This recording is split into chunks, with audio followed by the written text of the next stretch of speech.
When I made that commitment, I was making that commitment to black people and to black people only. But you know, God will show you things, and He'll put things in your path so that you realize that the struggle is really about poor people. All right, all right. You know, the first time I was faced with having to help a white farmer save his farm, he took a long time talking, but he was trying to show me he was superior to me. I knew what he was doing, but he had to come to me for help. What he didn't know, while he was taking all that time trying to show me he was superior to me, was I was trying to decide just how much help I was going to give him. I was struggling with the fact that so many black people have lost their farmland, and here I was faced with having to help a white person save their land. So I didn't give him the full force of what I could do. I did enough so that when I assumed the Department of Agriculture had sent him to me, either that or the Georgia Department of Agriculture, and he needed to go back and report that I did try to help him. So I took him to a white lawyer that we had that had attended some of the training that we had provided, because Chapter 12 bankruptcy had just been enacted for the family farmer. So I figured if I take him to one of them, that his own kind would take care of him. That's when it was revealed to me that, y'all, it's about poor versus those who have. And not so much about white. It is about white and black, but it's not, you know, it opened my eyes, because I took him to one of his own, and I put him in his hand and felt, okay, I've done my job. But during that time, we would have these injunctions against the Department of Agriculture, and so they couldn't foreclose on him. And I want you to know that the county supervisor had done something to him that I have not seen yet, that they've done to any other farmer, black or white. And what they did to him caused him to not be able to file Chapter 12 bankruptcy. So everything was going along fine. I'm thinking he's being taken care of by the white lawyer. And then they lifted the injunction against USDA in May of '87 for 2 weeks. And he was one of 13 farmers in Georgia who received the foreclosure notice. He called me. I said, well, go on and make an appointment at the lawyer.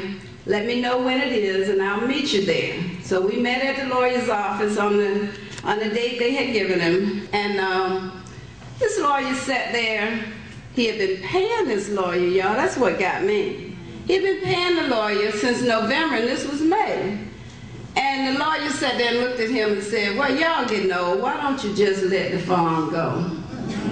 I could not believe he said that. So I said to the lawyer, I told him, I can't believe you said that. I said, it's obvious to me if he cannot file a Chapter 12 bankruptcy to stop this foreclosure, you have to file in 11. And the lawyer said to me, I'll do whatever you say, whatever you think. That's the way he put it. But he's paying him. He wasn't paying me any money.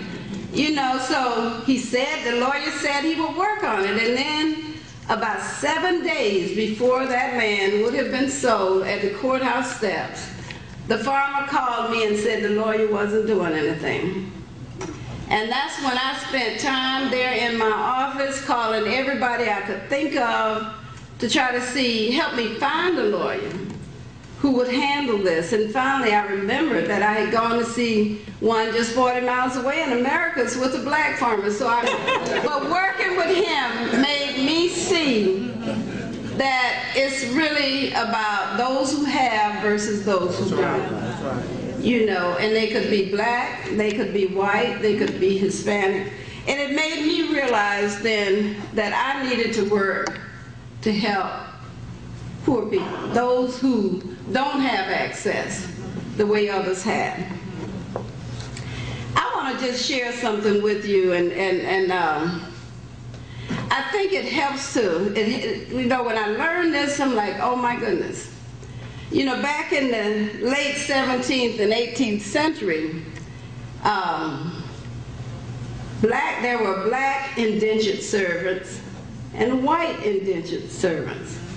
And they all would work for the 7 years and get their freedom.